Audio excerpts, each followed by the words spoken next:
행복한 교회 승리하는 성도 여러분, 예수 그리스도 안에서 복된 삶이 되시길 바랍니다. 오늘은 시즌 3 첫 번째 시간이고요. 하나님께서 우리에게 선물로 주신 하루 9월 5일 월요일 순서입니다. 레이버 데이죠. 요사이 참 날씨가 덥습니다. 또 이 코로나가 불러온 여러 가지 경제적인 어려움들, 또 그 밖에 개인적으로 있을 수 있는 그런 환경적인 힘든 것들, 참 그런 것들 때문에 요새 살기가 쉽지 않다라고 하는 얘기들을 가끔 듣습니다.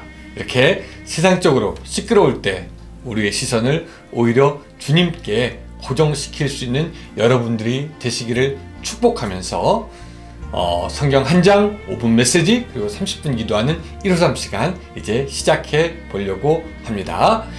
오늘 본문은요, 느헤미야 첫 번째 시간인데 느헤미야서 1장 1절부터 4절 11절 그렇게 우리가 읽도록 하겠습니다. 하갈의 아들 느헤미야의 말이라. 아닥사스다 왕 제20년 기슬르월에 내가 수산궁에 있는데 내 형제들 가운데 하나인 하나니가 두어 사람과 함께 유다에서 내게 이르렀기로 내가 그 사로잡힘을 면하고 남아있는 유다와 예루살렘 사람들의 형편을 물은즉 그들이 내게 이르되 사로잡힘을 면하고 남아있는 자들이 그 지방 거기에서 큰 환난을 당하고 능욕을 받으며 예루살렘 성은 허물어지고 성문들은 불탔다 하는지라. 내가 이 말을 듣고 앉아서 울고 수일 동안 슬퍼하며 하늘의 하나님 앞에 금식하며 기도하여 11절입니다. 주여 구하오니 귀를 기울이사 종의 기도와 주의 이름을 경외하기를 기뻐하는 종들의 기도를 들으시고 오늘 종이 형통하여 이 사람 앞에서 은혜를 입게 하옵소서 하였나니 그때 내가 왕의 술관원이 되었느니라. 아멘.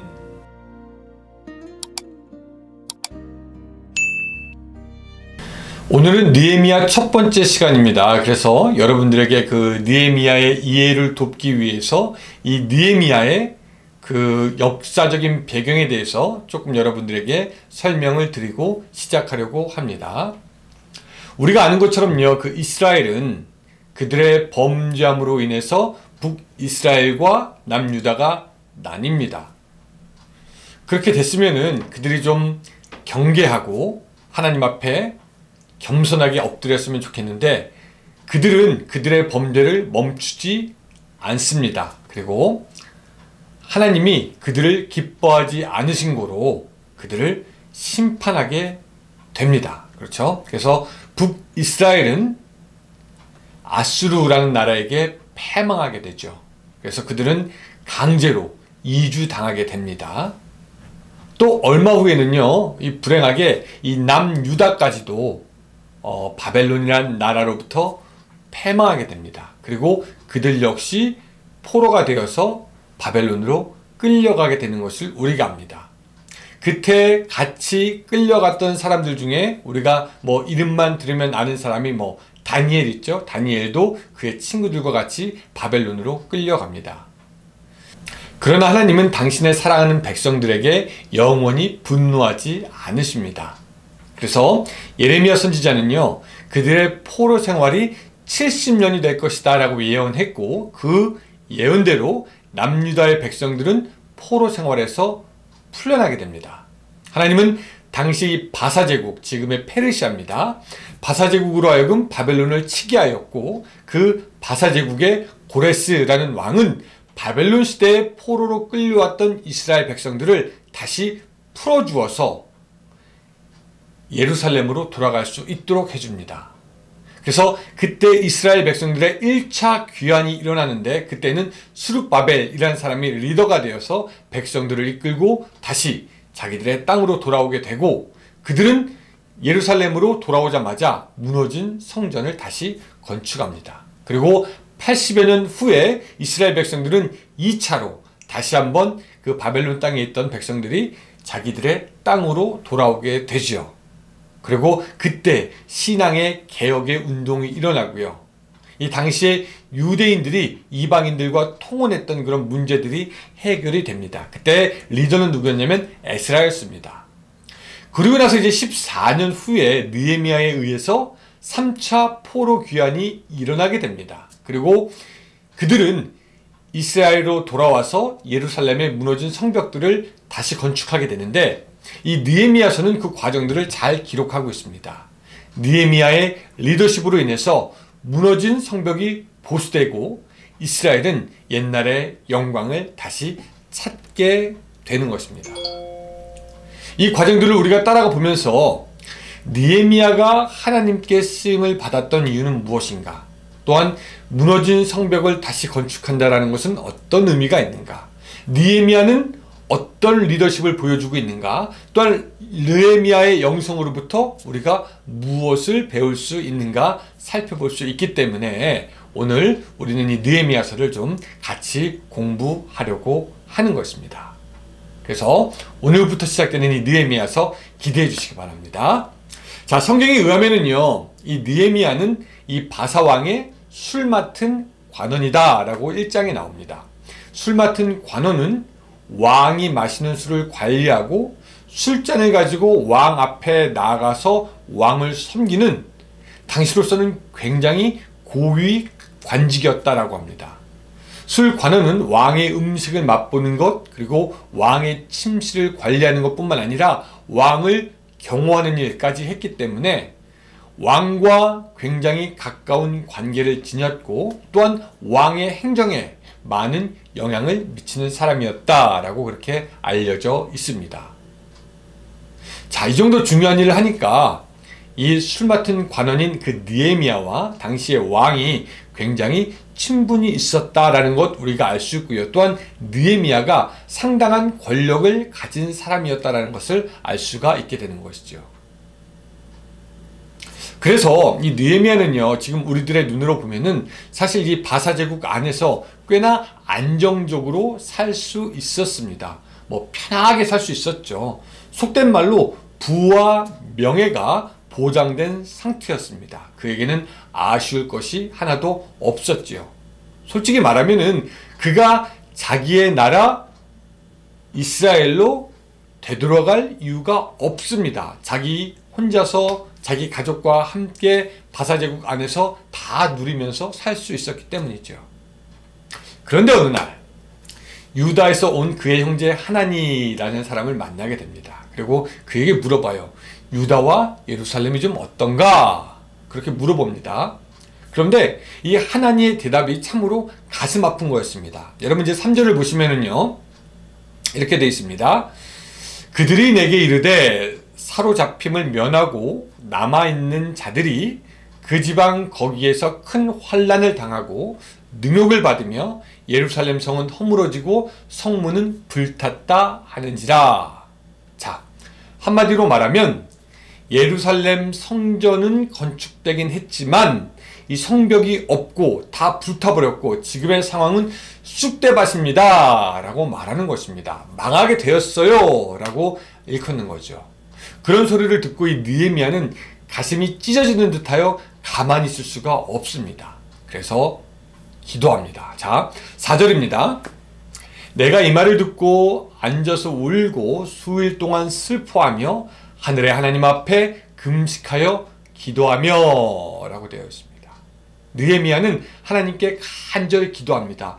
예루살렘, 이스라엘을 도와주시옵소서. 그들을 회복시켜 주시옵소서. 주의 백성들을 구원하여 주시옵소서. 그렇게 눈물을 흘리면서 금식하면서 기도합니다. 그리고 이제 그 기도를 하는데 그 기도 중에 우리가 기억해야 할 것이 11절이에요. 우리가 아까 읽었지만 다시 한번 읽어보면요. 자, 주여 구하오니 귀를 기울이사 종의 기도와 주의 이름을 경외하기를 기뻐하는 종들의 기도를 들으시고 오늘 종이 형통하여 이 사람 앞에서 은혜를 입게 하옵소서 하였나니 그때 내가 왕의 술관원이 되었느니라 라고 이렇게 이야기합니다. 자, 여기서 우리는요, 이 느헤미야를 통해서 하나님께서 들으시는 기도가 어떤 것이다 라는 것을 알게 됩니다. 느헤미야의 기도는 다 응답이 되는데 그에게는 특징이 있어요. 그의 특징을 우리가 잡아서 우리도 그처럼 기도하면 우리의 기도도 응답될 수 있습니다. 자, 그의 기도의 특징이 무엇이냐? 첫 번째, 자, 이타적인 기도였다라는 것입니다. 즉, 중보 기도였습니다. 자기의 목적과 자신의 이익과 자기의 욕심을 채우려는 그런 기도가 아니라 오로지 그의 사랑하는 백성 이스라엘, 하나님이 귀히 보시는 그 이스라엘 백성을 위해서 기도했던 것을 우리가 보게 됩니다. 성경은요, 우리가 기도할 때 이타적인 기도할 것을 말씀하십니다. 즉, 다른 사람을 위해서 중보 기도할 것을 명하시는 거예요. 디모데전서에 보면은 높은 지위에 있는 사람들을 위해서 기도하라. 또 빌립보서에 보면은요, 사역자들을 위해서 기도해야 할 것을 말씀하시고요. 또한 예루살렘을 위해서 기도해야 될 것을 말씀하시고요. 또 욥기에 보면은 친구를 위해서, 또한 로마서에 보면은 동족들을 위해서, 야고보서 보면은 병든 자를 위해서 기도하라고 우리에게 알려주고 있습니다. 여러분, 예수님은 그 이타적인 기도, 그 중보 기도, 남을 위한 기도에서 어떻게 가르치십니까? 마태복음 5장 44절, 너희 원수를 사랑하고 너희를 박해하는 사람들을 위해서 기도하라 라고 우리에게 말씀하시는 것이죠. 이렇게 이타적으로 남을 위한 기도의 예는 성경에 참 많이 있습니다. 베드로가 옥에 갇혔을 때 사도행전에 보면은 이런 말씀이 있죠. 이에 베드로는 옥에 갇혔고 교회는 그를 위하여 간절히 하나님께 기도하더라 라고 하면서 사람들이 그를 위해서 중보 기도했음을 알 수가 있고 그 기도는 응답됩니다. 사도 바울은 에베소서에 보면은 나로 복음을 담대하게 잘 전하게 해달라고 기도하라고 그렇게 요청을 합니다. 저도 여러분들에게 요청합니다. 저로 하여금 복음을 잘 전할 수 있도록, 열심히 전할 수 있도록 기도해 주시기 바랍니다. 그런 기도, 오늘 우리가 하는 그 기도가 다른 사람을 위한 기도가 의미 있고 하나님 앞에 귀하게 여김을 받습니다. 우리가 하는 기도가 우리의 식구들, 우리의 자신을 위해 사는 기도, 그런 모든 것도 다 의미가 있겠지만 이제는 우리가 우리의 기도의 지경을 좀 넓혔으면 좋겠습니다. 우리의 이웃들을 위해서, 우리의 믿음의 공동체를 위해서 기도해야 합니다. 또한 하나님께서 그런 기도를 들으시고 또 그 기도의 응답만이 우리가 다 같이 믿음의 동역자로 살아갈 수 있는 길이기도 합니다. 또 두 번째, 하나님은요, 선한 목적의 기도를 들으십니다. 자, 느헤미야의 오늘 기도 보면은 11절에 이런 부분이 있었죠. 오늘 주의 정이 형통하여. 주의 종을 좀 형통케 해달라는 기도예요. 영어로 보면 굉장히 뚜렷하게 나와 있습니다. Give your servant success today. 당신의 종에게 오늘 성공을 주세요 라고 이야기하고 있습니다. 와, 성공을 주세요. 여러분, 이 문장만 따로 떼어놓고 보면은 이 느헤미야의 기도가 굉장히 세속적인 것처럼 느껴집니다. 아, 성공을 달라고 막 그렇게 부르짖나? 그런데 우리가 아는 것은 뭐냐면요, 이 느헤미야가 성공할 수 있게 해달라고 했던 그 기도는 자기를 위해서 성공하게 해달라는 것이 아니라 자기 민족을 위해서 성공하게 해달라는 그런 기도였습니다. 그 기도가 있은 후에 결국 느헤미야는 왕에게 은혜를 입게 되고 왕에게 독대해서 이제 나중에 보면 알겠지만 자기의 마음의 소원을 말할 수 있는 기회를 얻게 되는 것입니다. 오늘 우리도 우리의 필요를 구할 수 있습니다. 우리의 원하는 바 하나님께 간구할 수 있습니다. 그리고 우리가 하고 싶은 것 하나님 들어주세요 라고 기도할 수 있습니다. 그런데요, 하나님은 그 마음의 중심을 보십니다. 우리의 기도의 목적이 선한 것이라면, 그것이 사람을 살릴 수 있는 것이라면, 그것이 공동체의 유익을 구하는 것이라면, 그것이 하나님의 나라를 위한 것이라면 하나님은 분명히 들으시고 응답하시는 것입니다. 하나님은 그 기도에 겉에 어떻게 기도하는 것도 중요하지만 그 속에 어떠한 내용을 갖고 있는지, 어떠한 정신을 갖고 있는지 그 속마음까지 헤아리시는 분이 바로 우리의 하나님이신 것이죠.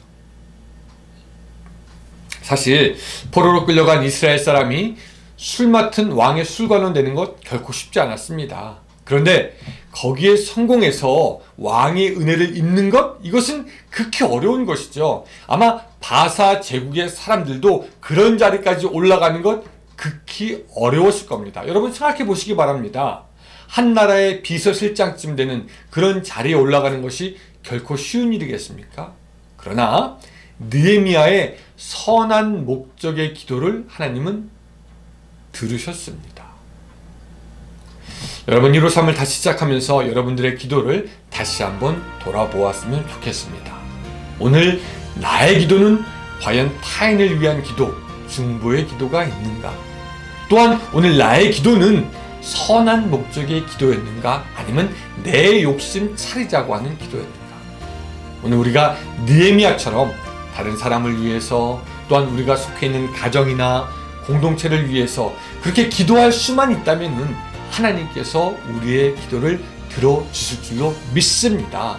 우리가 선한 목적을 가지고 하나님께 아랜다면은 모든 것을 풍성하게 주신 우리의 하나님이 다 응답하시고 함께 하실 것을 믿습니다. 오늘 그런 기도, 또 153하니까 30분 그렇게 기도해서 응답받는 여러분들의 기도가 되시기를 축복합니다. 기도하겠습니다. 하나님, 오늘 우리의 기도가 선한 목적의 기도가 될 수 있도록 도와주시고, 나 자신의 욕심보다는 다른 사람을 위해서 기도할 수 있는 이타적인 기도, 중보적인 기도가 될 수 있도록 주여 도와주시옵소서. 그래서 우리가 서로를 위해서 기도할 수 있도록 도와주시고, 서로를 위해서 기도의 응답을 받을 수 있도록 주여 도와주시며, 그렇게 해서 우리의 모임이, 우리의 공동체가, 우리 개인이 더욱더 살아나고 강건해질 수 있도록 도와주시옵소서. 예수님의 이름으로 기도드리옵나이다. 아멘. 네, 감사합니다. 여러분 내일 또 뵙도록 하겠습니다. 오늘도 행복한 하루 되세요.